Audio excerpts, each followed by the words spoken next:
शतकात दिव्यत्वाच्या पाऊल खुणा ज्या मातीत उमटल्या ती पवित्र माती म्हणजे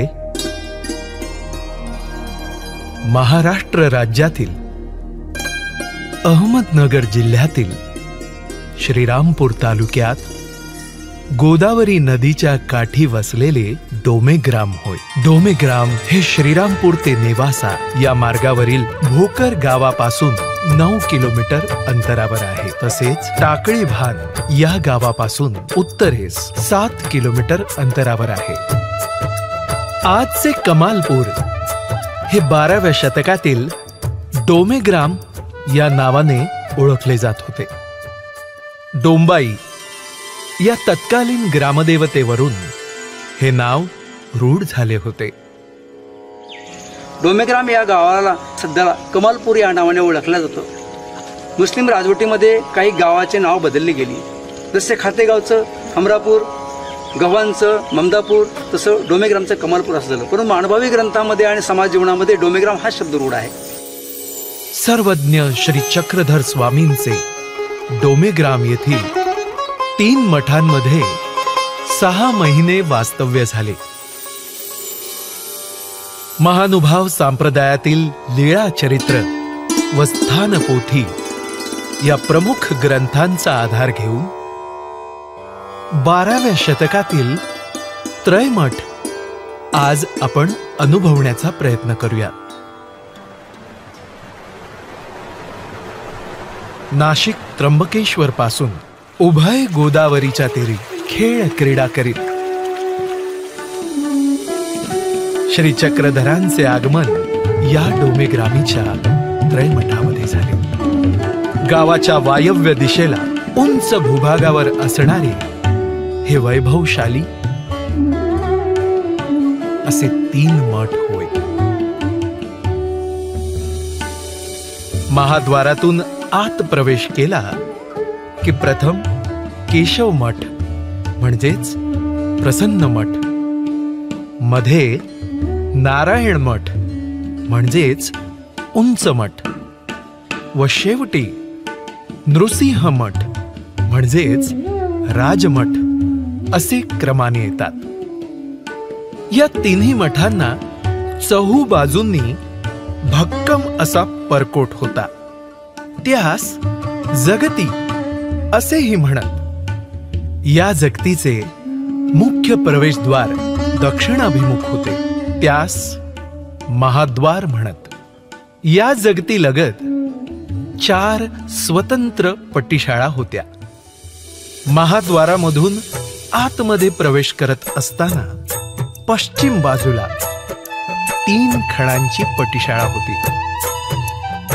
मधल्या खणामध्ये कदाकाळी गोसावियांना आसन होत होते। महाद्वाराच्या पूर्व बाजूला एक पट्टीशाळा होती, म्हणजेच सुएळ स्थान होय। त्याच्याच पुढे पूर्व भिंतीला लागून 4 खांबांची पट्टीशाळा होती। येथे स्वामी कदाकाळी वेढे करीत असत।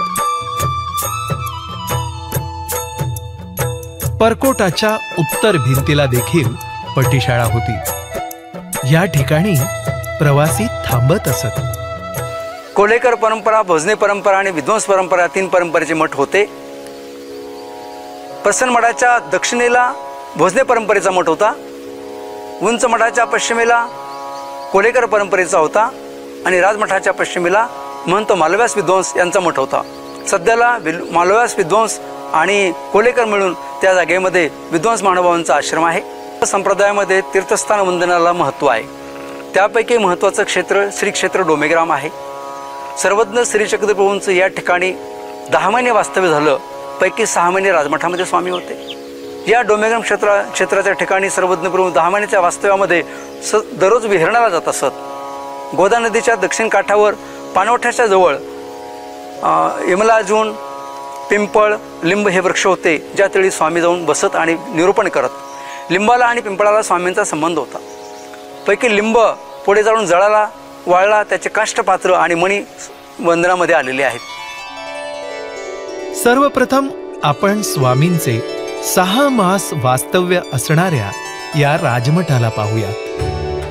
राजमठ बहुधा ब्राह्मण संन्याशांसाठी वसतीचे ठिकाण असे. लाकडी 20 खांबांवर उभ्या असलेल्या या राजमठाला 2 थरांचे मुरंबा पाषाणाचे जोते होते.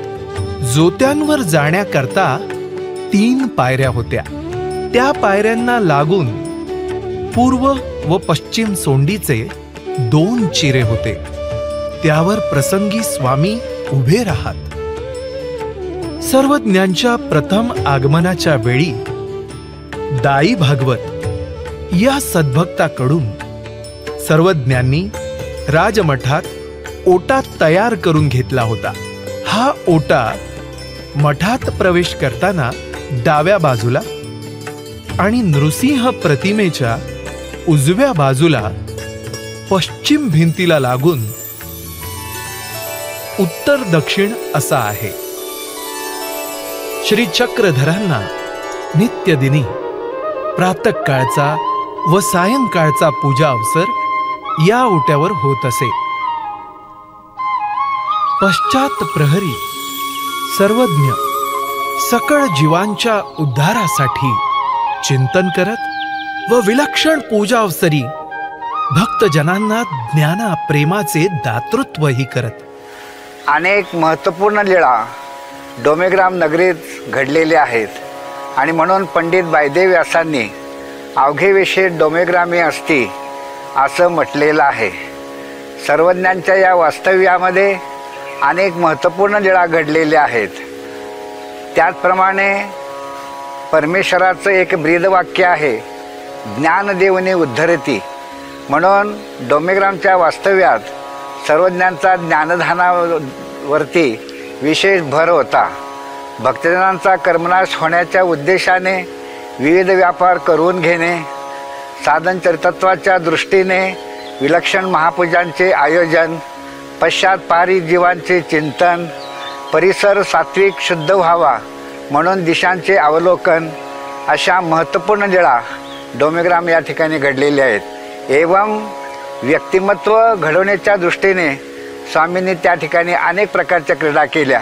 पंडित माहिमभट्ट, श्री नागदेवाचार्य, महादाईसा, गणपती अपयो यासारखी मातब्बर मंडळी या ठिकाणी घडली गेली. भटाज्वर निर्गमनी निधिवासा पाठवणी, देमाईसाला अहिंसेचे निरूपण, महादाईसाला वाराणसी निषेध करणे, प्रल्हाद बाईसाला देव निरूपण, साधा गुडभेद कथन, देमाईसाला कुष्ठधर्म निरूपण. श्री दत्तात्रेय प्रभूंची महिमा तसेच पंडित माहिम भट्टांचा गर्वहरण करून प्रथम दर्शनीच त्यांना ईश्वर धर्माचा बोधही याच ओट्यावरून दिला. जीवांना घडवून मढवून योग्य करणाऱ्या अशा एकंदरीत 50 महत्वपूर्ण लीळा या ओट्यावर घडल्या आहेत. ओट्यासमोर असलेल्या या स्तंभाला त्राहटून आम्हाला जर इच्छा झाली तर आम्ही खांबालाही निमित्त करून शास्त्र निरूपण करू, असे सर्वज्ञांनी बाईसांना निक्षून सांगितले. याच खांबाला टेकून स्वामींची नित्यदिनीची आरोगणा होत होती. भट्टोबासांचा उपहार देखील याच ठिकाणी स्वीकार केला होता. अशी या ओट्यासमोरची 2 महत्वपूर्ण स्थाने आहेत. राजमठाच्या कवाडाखाली 2 थरांचा लाकडी उंबरवट होता. सर्वज्ञ नित्यदिनी पश्चात प्रहरी आपल्या द्वय श्रीकरांनी राजमठाच्या या दरवाजाला दोन्ही दारसंका धरून एक श्रीचरण उंबरटावर ठेवीत आणि दुसरा श्रीचरण भट्टोबासांच्या वक्षस्थळावर ठेवून त्यांना परमानंदाची अनुभूती प्रदान करीत असत. तेच हे उंबरवटाचे पवित्र ठिकाण. असन्निधानामध्ये आचार्य परमार्गाच्या स्थान वंदन हेतुकारणे महानुभाव पंथातला पहिला विशेष म्हणजेच उंबरवट तो काढण्यात आला. त्याची 3 पात्र तयार करण्यात आली. मुख्य जे मोठं पात्र होतं ते आचार्यांच्या जवळ होतं. 2 पात्रुल्या होत्या जे छोट्या होत्या. त्या पुढे कवीश्वर व्यासांनी आचार्यांचे नातू श्री चक्रपाणी भट्ट आणि श्री जयदेव भट्ट यांना देण्यात आला. श्री चक्रपाणी भट्टांकडे असलेली पात्रुली आजही गुंफेकर पिढीमध्ये आपल्याला नमस्कार करायला मिळते. उंबरवट ओलांडून स्वामी या पटीशाळेतील नक्षीदार व शोभिवंत मदळसा धरून चरणचारी उभे राहत होते. साधा ईसाला अभय देण्याची लीळा याच पटीशाळेवर घडली. राजमठाच्या बाहेर पटीशाळेवर पश्चिमेस असलेल्या ओट्यावर सर्वज्ञांना नित्यदिनी दुपारचा पूजा अवसर होत असे. स्वामी विहरणाहून आले की या ओट्यावर बसत. अंगी टोपरे काढून भटोबासांच्या हाती देत. भटोबास ते खुंटीला टांगून ठेवत. जवळच वळचण होती, त्यावरही वस्त्र ठेवत.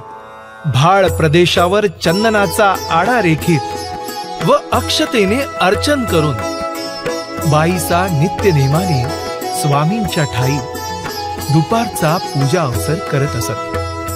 पटीशाळेच्या पूर्व बाजूला गदोनायकाची पत्नी म्हाळा ईसाने आणलेले रेशमी वस्त्र ते स्वामींनी मल्लासारखे परिधान करून पटीशाळेत वेढे करत भक्तजनांना मालगंठीचा अलौकिक अवसर दाखविला. या लीळेचे प्रतीक आज आपण या ओट्याच्या रूपात पाहत आहोत. राजमठात जाण्यासाठी असणाऱ्या 3 पायऱ्या लगत असणारी ही पूर्वसोंडी. या पूर्वसोंडीवर उभे राहून स्वामींनी श्रीगोंदा गावातील दाको नावाच्या लोहाराला दर्शन दिले. दर्शन होताच दाकोने 5 वर्णी झाडी, चौरी, पोफळ फोडणा, आरती, धुपटणे आणि पोफळे अशा 6 वस्तू भेट दिल्या. पश्चिम सोंडी तुरुंगमारोहणी छिन्नपापी बीजे करणे या लीळेची आहे. येथीचा राजवाहक कोण होईल या स्वामींच्या प्रवृत्तीला पात्र झालेल्या भट्टोबासांच्या पाठीवर आरूढ होऊन सर्वज्ञ याच ठिकाणाहून छिन्नस्थळीला गेले. रायांगणाच्या पश्चिम परकोटाला एक खिडकी होती. त्यास पश्चिम खिडकी असे म्हणतात. पूर्व सोंडीच्या बाजूला मादनेचा चिरा होता. यावर स्वामींना 8 दिवसा क्षौर व 14 मादने होत असे. मादने स्थानापासून पोळीच्या कडाने मोरी जात होती. त्यास परिवा असे म्हटले आहे. येथे भिक्षान्न टाकल्याबद्दल स्वामींनी नाथोबासांना शिक्षापण केले. आज हे स्थान आपल्याला पाटील बाबा विशेषाजवळ दिसते. राजमठ आणि उंचमठ यामध्ये 9 हातांचे रायांगण होते. या रायांगणात स्वामी भोजना उपरांत प्रसंगी भटोबासांचा हात धरून शतपावली करत. यास वेढे करणे असे म्हणतात. ही लीळा आपल्याला षटकोनी ओट्याच्या रूपात अनुभवता येते.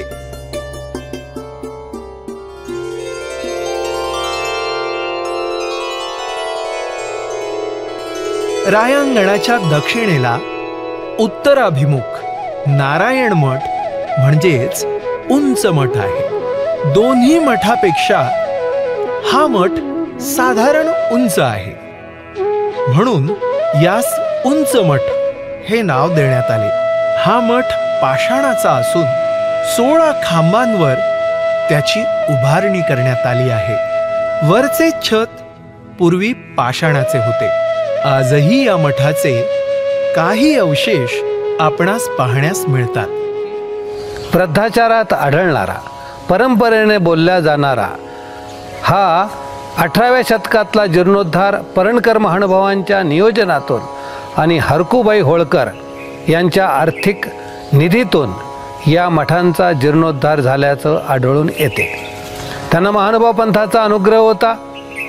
या व्यतिरिक्त त्यांनी श्री दत्त गुंफा पंचाळेश्वर, श्री क्षेत्र डोमेग्राम येथील शिन्नस्थळी आणि कन्हैयालाल मंदिर कणाशी या मठांचाही जीर्णोद्धार केल्याचे आढळून येते. त्यानंतर पुढे 20व्या शतकामध्ये कैवल्यवासी मोगलेदादा यांनी सन 1960-62च्या दरम्यान हा जीर्णोद्धार केलेला आपणास आढळून येतो. या जीर्णोद्धारात मात्र व्यापक प्रमाणामध्ये स्थानाची यथास्थिती न बदलता मठत्रयांच्या भौगोलिक स्थितीमध्ये मात्र बदल झालेल्याचे आढळून येते. त्यानंतर 21व्या शतकामध्ये प्रस्तुत आपणास दिसत असलेला जो जीर्णोद्धार आहे तो कैवल्यवासी प्रेमजीबाई रुपारेल यांच्या नियोजनातून हा जीर्णोद्धार आपणास झालेला दिसून येतो. हे देखील तैसे आठविजे या आज्ञेनुसार स्थानवंदन करत स्वामींच्या लीळेंचा अनुभूती आनंद अनुभवूयात. उंच मठ हे भक्तजनांचे उठण्या बसण्याचे ठिकाण होते. उंच मठावर चढून जाण्यासाठी 5 किंवा 7 पायऱ्या होत्या. या पायऱ्या लगत असणारी ही पूर्वसोंडी परमेश्वराच्या अप्राप्तीच्या दुःखास्थ उद्विग्न झालेल्या पाठकाच्या अंतःकरणातील भाव भक्तजनांना सांगत असताना सर्वज्ञ या सोंडीवर आसनस्थ झाले होते. म्हणून हिला पाठकाची सोंडी असेही म्हणतात. येथील पूर्व सिंहाडावरती आसनस्थ होऊन सर्वज्ञांनी भट्टोबास व नाथोबा यांना श्राद्धगृही भोजन केलेल्या अपराधाची शिक्षा म्हणून मठावरून उड्या घालण्यास सांगितले. म्हणूनच ह्याला उडियाचे स्थान असे म्हणतात. उंच मठाचे उंबरवट व द्वार चौकट हे पाषाणाचे असून नमस्कारी आहेत. या चौकटीच्या आड लपून स्वामी भक्तांचा संवाद विसंवाद ऐकत, म्हणून याला लोपेस्थान म्हटले आहे. या उंच मठामधील 2 खांबांच्या मध्ये असणाऱ्या चौकात स्वामी कदाकाळी आसनस्थ होऊन दुपारी निरूपण करीत असत. याच ठिकाणी भट्टोबासांचे उपहार स्वीकार केले व दुधाकरता कवडे मागत असणाऱ्या आऊसा यांचा हट्ट याच ठिकाणी पूर्ण केला. या चौकातील आसन स्थान आज आपण ओट्याच्या रूपात पाहत आहोत. स्वामींच्या पवित्र स्पर्शाने हे दोन्ही खांब देखील नमस्करणीय होय. उंच मठाच्या आग्नेय बाजूला तांबूळ खिडकी आहे. बाहेरून येताना स्वामी या कोपऱ्यात तांबूळाची पीक टाकत होते. उंच मठाच्या छतावर जाण्याकरता वायव्य दिशेला दादरा म्हणजे जिना होता. हाच जिना चढून स्वामी उंच मठाच्या छतावर जाऊन नेवाशाच्या वाटेकडे दृष्टी लावून भट्टोबासांची वाट पाहत उभे होते. उंच मठ व प्रसन्न मठ या दोन्ही मठांच्या मध्ये 2 हाताची बोळ होती. तेथे कदाकाळी स्वामी रात्रीच्या वेळेस लघु परिश्रयाला जात होते. प्रसन्न मठ हा काष्टाचा म्हणजेच लाकडी 16 खांबांवर उभारलेला असून माळवधाचा होता. या मठात संन्यासी साधकांच्या विश्रांतीसाठी आग्नेय बाजूला पूर्व पश्चिम ओटा होता. येथे बसून स्वामी निरूपण करीत. एका प्रसंगी स्वामी उदास होऊन पहुडलेले असताना श्री प्रभूंची प्रसाद दुटी पाहताच स्वामी प्रसन्न झाले आणि म्हणूनच या मठाला प्रसन्न मठ हे नाव देण्यात आले। याच ओट्यावर स्वामींनी महादायिसाचा श्वेत उपहाराचा स्वीकार केला होता।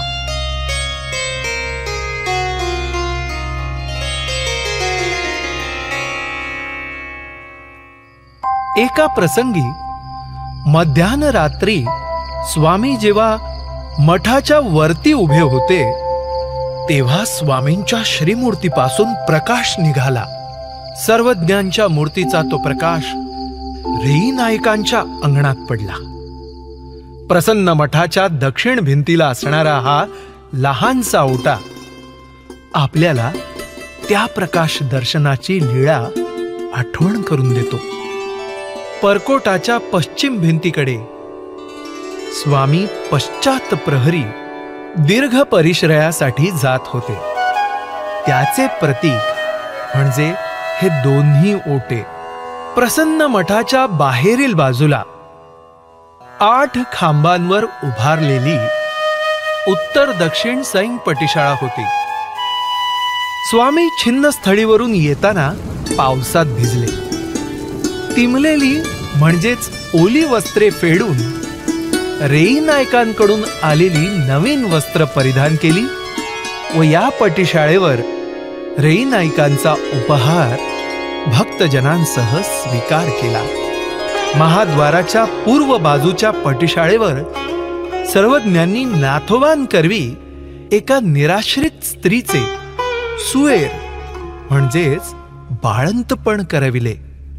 सर्वज्ञ या ठिकाणी त्या बाळंत आईला विचारपूस करण्यासाठी येत होते।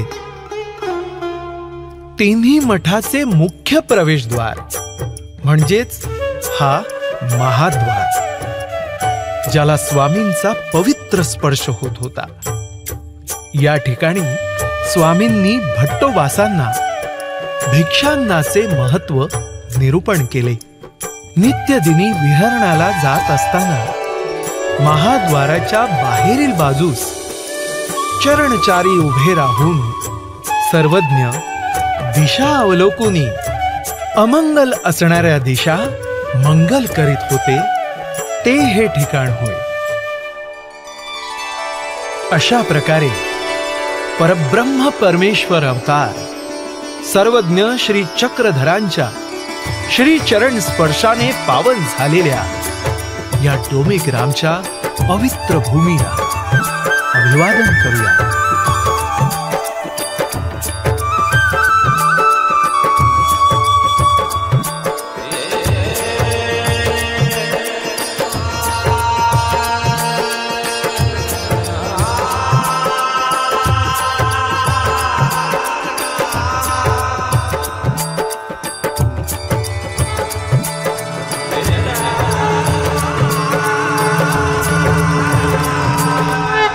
कौनी ठाई कौनी विशेष, कौनी ठाई कौनी विशेष, अवघे विशेष डोमेग्रामी असती, अशी महिमा असलेलं महानुभाव पंथातील अत्यंत महत्त्वपूर्ण स्थान म्हणजे डोमेग्राम होय। तर ती मदळसा की जिच्यावरती श्रीकर ठेवून आमच्या स्वामींनी साधांना महाराष्ट्राचं भविष्य कथन केलेलं आहे। सोंडी असेल ज्या ठिकाणी तत्कालीन समाजाचं सामाजिक स्थितीचं वर्णन दाकोच्या चरित्राच्या माध्यमातून आपल्याला पाहायला मिळतं।